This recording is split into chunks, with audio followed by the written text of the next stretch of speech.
Well, good morning, everybody. Good morning, good morning. Welcome back to Real Talk with SLR. How are you guys doing today? Man, I'm doing so good. I am on like a super high point. We are making so much headway with this basement, man. It is flying by. Oh, yes. How many of y'all, show of hands in the comment section, how many of you guys saw our video on Simple Life Reclaimed yesterday?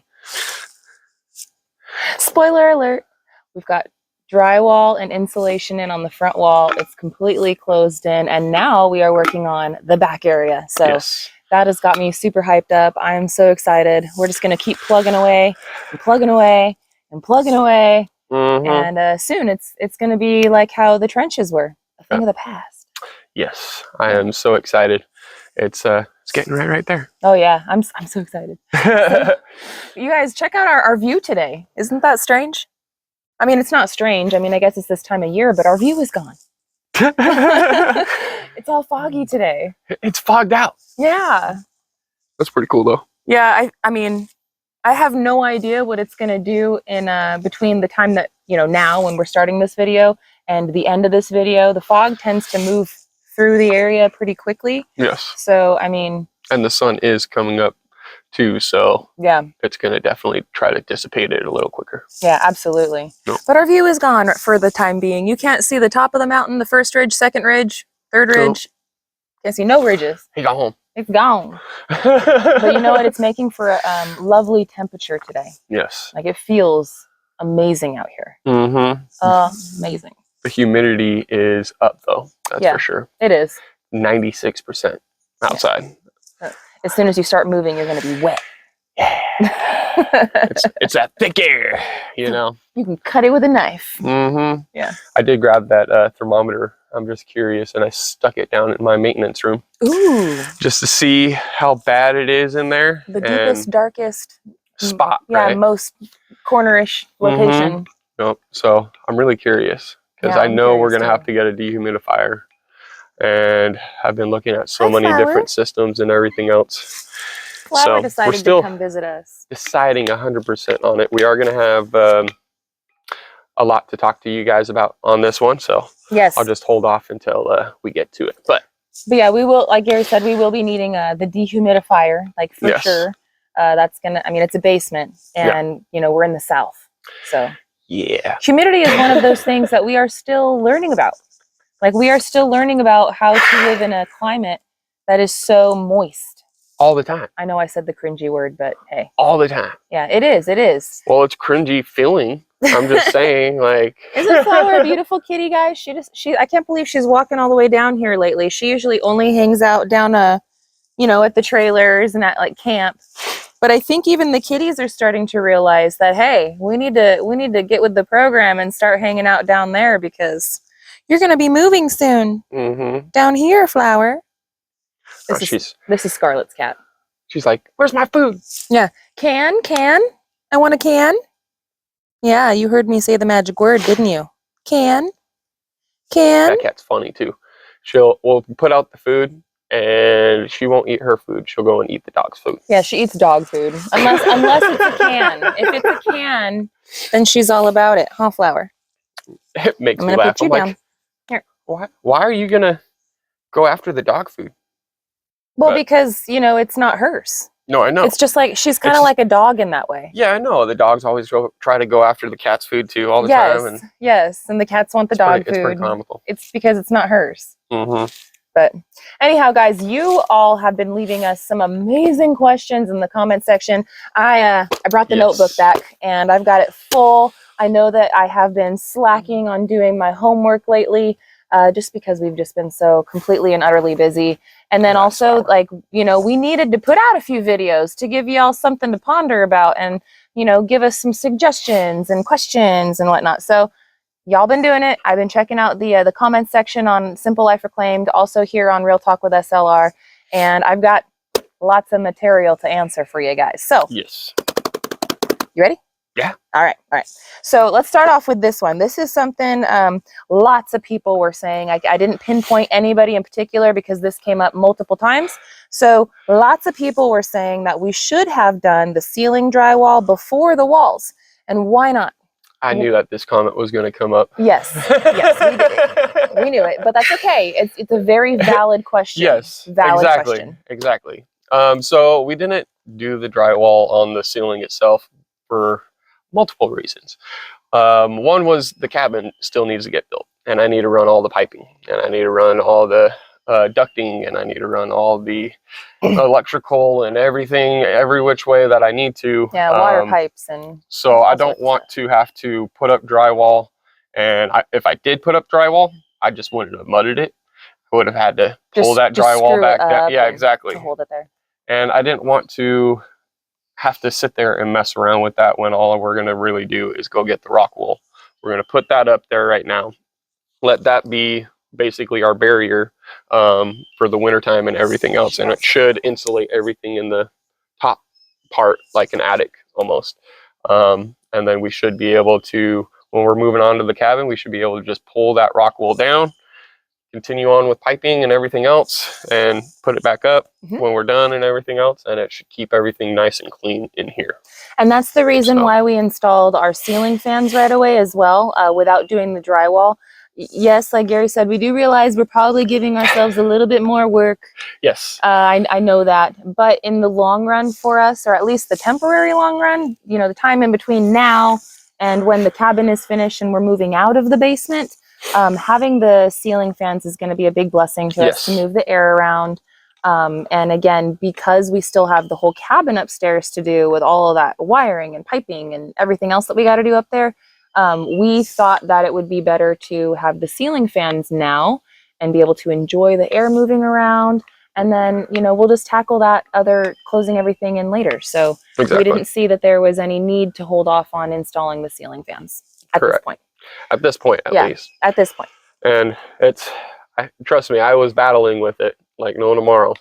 And we are going to be leaving us a gap against the wall and everything where we are drywalling, so that way we can slide it up and in that gap, and then that will sort of hold it up while we tack it into the ceiling as well. Yeah. So there was another question that y'all brought up. You guys have so many fabulous questions. I want to say, before we continue, thank you guys so much for having so much interest in us, our channel, and life and project and everything, that you guys leave such amazing questions and suggestions. Yes. Now, I'm going to get to one of those here very, very soon. But the next question that I got is actually about our water heater. So why did we not go with a tankless? Why did we go with a tanked water heater? And what was the main tipping point for why we chose one over the other? The main thing was, honestly, amperage. I didn't want to get a tankless. If you look into it and how many breakers you actually need and how high of amperage per one, that's a lot of power. It's not a simple little thing here or there, you know, it's a lot of power. You're talking 3 30 amp plugs or 3 60 amp plugs. Sometimes I saw one that was like 3 90 amp plugs. I was like, you got to be crapping me, dude. Like, there ain't no way I'm gonna have 3 90 amp plugs going. That's 100 and, or no, that's what is that? I'm having a brain fart. 2700 or 270. I'm not good amps. at the math. It's still early. 270 amps. So I mean, like, I only have 200 amps. That's a lot of amps just to pull at once. And that's where it's like, and I know it doesn't pull all of that at once, but it might surge to that. That's why you have that. Mm-hmm. You know, and that's why I'm like, dude, that's a little, that's high. Connecting to grid power, that doesn't really make a big deal, right? But our long-term goal is being more energy efficient. Correct. And also having solar panel and battery banks and everything. And I mean, I don't want to have like 2 batteries and 1 panel just for our water heater. No. So it's more energy. Believe it or not, it's more energy efficient if you actually go with the tanked water heater. Yes. I know that the tank, it's one of those things. There's varying opinions on this particular subject. Yes. So on the one hand, right, the tankless is only going to be activating when you activate using it, right? But try to think of trying to run a washer and that at the same time. A washer and like I said, we only have shower. We only have 200 amps. Yeah. That's all we got for the service wise. We're not like in Vegas or some metropolitan city where you have 400 amps is your service. If I had 400 amps, I probably would have went with that. No problem. Like, no questions about it, because energy wise, it probably would have saved us longevity wise. But because of we're only on 200 amps, it makes it a little, you know, you have to scale things back a little bit more. But it's fine. I'm totally fine with having a tanked water heater, and they're really not that expensive. So. No, I'm happy with it as well. I know that we're going to have water, hot water for all of our needs. We shouldn't really run out with the size of tank that we got. No. It should be perfect for our family size and our home size that we plan to build. So yes, it was just, I guess, one of those things where we were having multiple things in consideration, and that's the way that we swayed. We did, however, have a tankless unit inside our Arizona house, which was lovely. And I know that there are plenty of other people that use tankless, and it works fantastic for them. We loved it, but at the same time, that thing was it was struggling to try to keep up with our family. Yeah, we had a smaller. We had this too small of a unit for what our actual needs were at the time. Yes. So changing gears now, I want to start moving on to these, babe. Okay, I'm sorry. No, don't be sorry. It's all good. I'm just saying I want to start moving on to some of these. The cat's like poking at me. Okay, so this was something that was brought up on our last video as well, which you guys had amazing, like fantastic suggestions. So many people were suggesting to do the drywall with the 3-inch gap piece in between the full 8-foot boards, so that we just do one big mud seam in the middle to make it easier on ourselves. Because right now, in the video that we posted yesterday, you guys will see us laying the drywall and the insulation, in case you guys haven't watched it. No. But the drywall, how we did it, we did one big board long way, and then we did another big board on top of it. And then because our walls are 8 foot 3 inches, and when you connect those two boards, it's exactly 8 feet. There's a 3-inch gap at the very top that we're going to have to now cut a 3-inch piece of drywall and put it all the way at the top for the front. What they were suggesting, to paint the picture in case you don't understand what they're saying, because I had to think about it for a second, they say we should put the board down and then the 3-inch gap and then another board. So when we're doing the mudding, we just do one extra big thick piece of mud right there. And then we are saving ourselves. Pull it up to the top, pull it down to the bottom, leaving you the 1/2-inch gap for the drywall at the top, leaving you a 1/2-inch gap at the bottom, so that way it can breathe, basically, if there's any water down there. And then that gives you that 3-inch, yes. Yeah. So one big piece instead of... It's a very awesome suggestion. Yeah, and when I heard that, I was all, huh? I'm surprised I didn't think about that, but I am so thankful for you guys, because my brain is going all over the place, and I can't think of everything all at once. And I'll tell you what, you will see us put that into effect, because it is going to save us time, and it is going to save our life workload, right? Yes. It's going to save our workload. So thank you guys so much. That was something that several people had brought up to our attention, and y'all are the best. That is a smart suggestion right there. This is really why we love the community, because you guys sometimes think of things that we don't think of. We try to think of everything, but we don't. So having extra brains working on the project with us, you guys out there, it really helps us out a lot. So thank you. We'll be trying that one out. Okay, and then this one was asked a bunch of times too. It is, where will the kids be sleeping? We've gone over where we're going to be sleeping inside the storage room, but I guess that it's been missed in translation on where the kids are going to be sleeping. So we are going to be building, we have a whole nother cabin upstairs that we're going to be building where the kids are going to have their own bedrooms. Yes. But until then, in this in-between time, the growing pains where we move out of the trailer and get us a lot more space by moving into the basement, Gary and I do plan to take our future storage room and turn that into our bedroom. And the kids, we're going to create a triple bunk bed for them. And we're going to be having it be inside that big open living room, kitchen, family room area, the big open room. So there will be a triple bunk bed for them, so they will be able to have full-size beds. They will not have a bedroom of, privacy and all that, but they will have that later inside the cabin when we finish it. And right now, nobody has privacy. They can go a few more months. Their children, it will be all right. But as long as they get a bigger bed, a full-size bed, that's what I really want them to have. Yes. They're going to school and they're growing, and I think that everyone will be happier once we all get a nice full-size bed. So that's where it's going to be. Now, those are basically all the questions that like just, I guess the majority of people were asking. Now I'm going to go down to some of y'all individually. You guys had some good questions. So, Disabled One. So, Disabled One asks, so when are you going to finish waterproofing the front? My OCD kicks in every time I see it. And you know what, Disabled One, I feel you. I feel you. My OCD kicks in every time that I look here. I mean, like, I'm beaming with pride because I know how much work went into it. Just looking at the doors and windows, it makes me feel very proud and very happy. And yeah, we did it. But aesthetically, yes, it is a little cringe because I haven't done the very bottom block yet and connected it all the way down.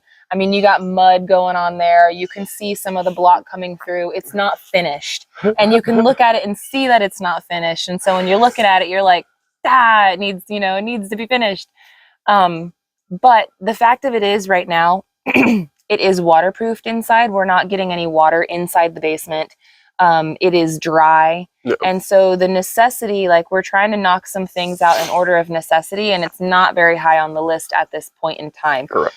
When we finish out the inside of the basement and we're able to get the heck out of the trailer, because getting out of the trailer is, numero uno on the list, like very, very top priority. And so once we're inside there and we're being a little bit more comfortable, then I can finish the exterior a little bit, add some window trim, finish painting on the outside, some door trim. And the exterior is also not going to stay white. We're going to be painting it a different color. I have a couple of different paint swatches that I've been snagging here and there and kind of stashing them aside and saying, hey, Gary, what about this color? What about that color? And I think I'm going to go with like a sandy terracotta type of color. And so I think it's going to be very pretty when we add in the window and door trim that Gary and I would like to do. But this is going to probably, in all reality, it's probably going to be a few more months. So try to hold that OCD back just a little bit. I'm going to do my best too as well. We'll get through it together, guys. We'll get through it together and it will all be well. But I guess top priority right now is that the best thing right now is that we are dry. And that's the biggest concern. So, all right. Fallen Arkansas veteran was asking, what will you be doing about the gap in the middle of the door from the top to the middle down where you can see daylight? Trust me, I did see that. Yeah. The second after it was all done, I was like, what in the world? Level every which way. I'm like, why? It's plumb. Why is it not shutting right? What the heck? I do not understand this. And then I digged into it a little deeper and I looked at the actual hinges of the door, and the hinges are off by like 3/16 of an inch. And just that little tiny much matters so much. It does. It really does. The top isn't in enough by that 3/16 inch, and the bottom is where it is. And yeah, I'm just like, you gotta be kidding me. So this is a factory door. It should be good to go. It was a boo-boo from the factory. So now I've got to take off the door right there and actually chisel out that little spot. I don't know if it stopped. I don't know if it stopped either. Just, yeah, we'll call him back. Nope, video didn't stop. Yep. My bad. I got a phone call right now, and sometimes that stops the recording and sometimes it doesn't. So exactly. But it didn't this time. Anyway, so you're gonna chisel some of that out. Chisel some of that out. I gotta chisel the middle one out a little bit. Probably.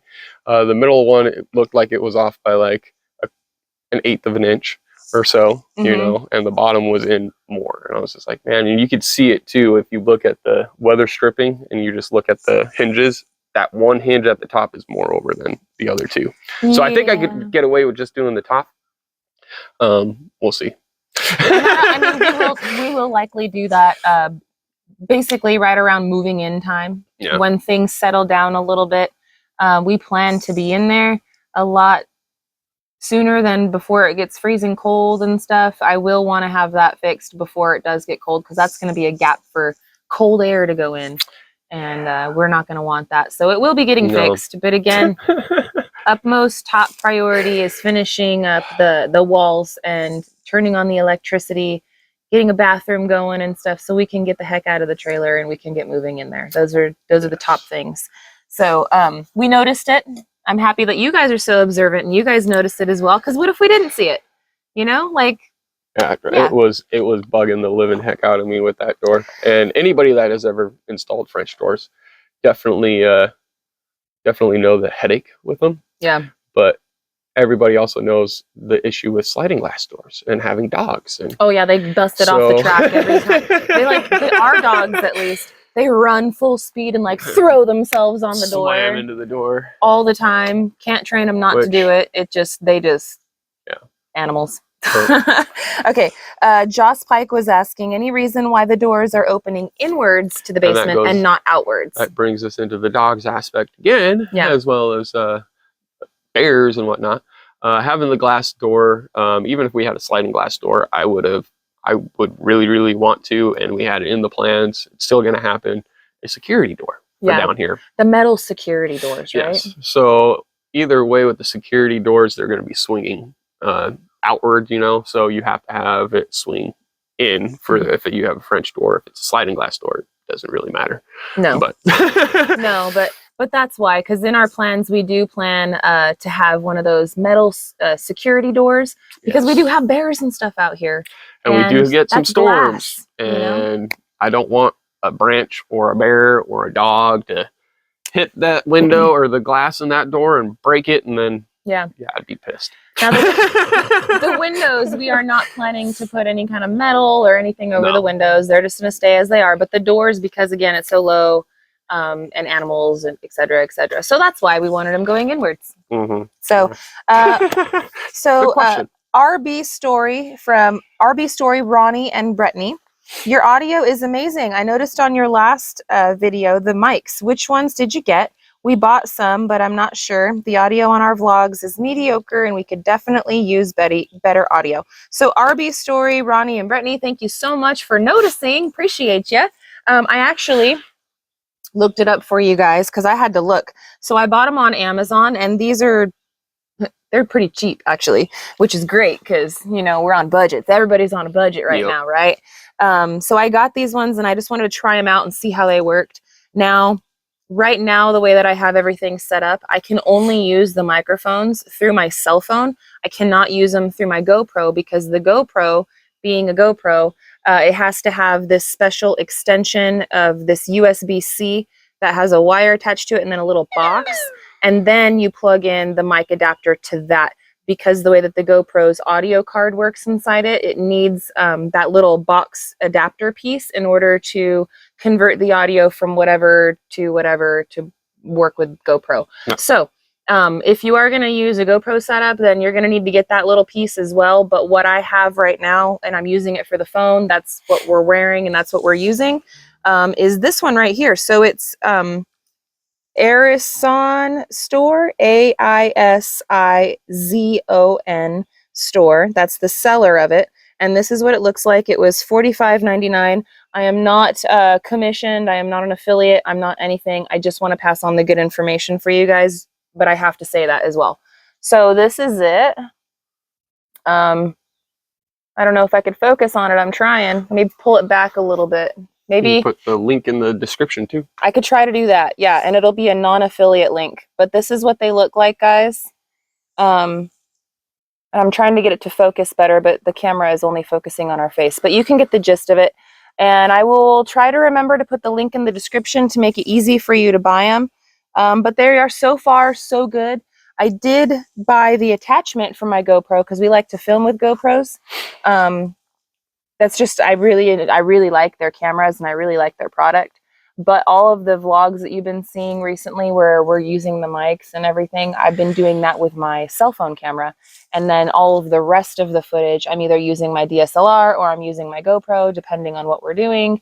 And that's how I've been piecing together our vlogs. So in the future, when I get this other part from my GoPro, I plan to just not use my phones anymore, because I don't really like using the cell phones to film because I'm really shaky and it doesn't have very good stabilization, where the GoPros have like the most amazing stabilization built in. So I hope that really helps you guys. Happy vlogging. Good luck with it. And I hope that you really enjoy it. This next one is for Randall Graham. Do you plan to have AC inside the basement? Yes. Yes, I do. I've been looking at all the Mr. Cools because they're a lot more DIY friendly than anything else out there. But I have been looking into it like no tomorrow, and I believe I have found the one that we're going to be using. And we're going to be going ducted itself. So there's not going to be a split AC handler in every single room or anything else like that. It's going to be ducted and set up like a regular house. Like central air. Like central air. And it will have AC and heating itself with it. So it's a Mr. Cool, a really high SEER rating. All the connection or a straight snap-in, connect-in type thing, all freons, all connected, all the freons pre-charged, everything else, to where it's really easy plug and play type thing. And I only have to worry about the AC condenser outside as well as the AC handler in the storage room and everything else. So that would be the only thing I would really have to worry about mechanically wise. And then ducting everything. And then ducting everything, of course, but mechanically wise, it would only be 2 units versus if we went with like say an 8-way mini or a Mr. Cool or something like that, which I don't even think that Mr. Cool makes an 8-way. I think the best we could do there is maybe a 5. I think they just came out with the 5, I want to say. I wish they would make it an 8, but at the same time, looking at it mechanically wise, I don't want to have 8 separate air handlers inside that could possibly something go wrong with, and then plus the condenser outside. You know, so if I can minimize the mechanical wise and issue wise later on, as well as that will make it to where power wise, I'm only worrying about the condenser and that one AC handler. That's it. So it's power wise, it's a lot better, I feel like, to go that way than anything else. Which also brings us back to, again, full circle, why we are not putting drywall up inside the basement yet, because again, we got plumbing, we got a whole ducting, floor to build upstairs with the cabin. The basement is just a basement. It is just the below level extra room. Got to tie in the dehumidifier into there. Yeah. So we need the webbing inside the floor joists and whatnot to be able to run a lot of this stuff. So again, that kind of brings us full circle to that. We got one more question before we're going to kick on out of here, and I hope I do not butcher your name. I am so sorry. I'll call you Theo for short because it's Theophilus, and I'm so sorry if I mispronunciated it. Maybe I didn't, but it's Theophilus Marshall. So Theo, here's your question. It says, I see you ran the wires for the outdoor outlets and conduit. Couldn't you just drill through the walls like you did for the lights? So they do make an outlet that you can do that itself, or an outlet box, I should say. And then you can just mount it that way. My thought on it was I'd rather not have it drill through the blocks itself. I was very sad and didn't want to drill through the blocks for the lights. Yeah, no, he was not for it. But I was not happy about it at all. But that was just how we had to do that, and that, I mean, it's cocked up and good to go. It shouldn't leak or anything else.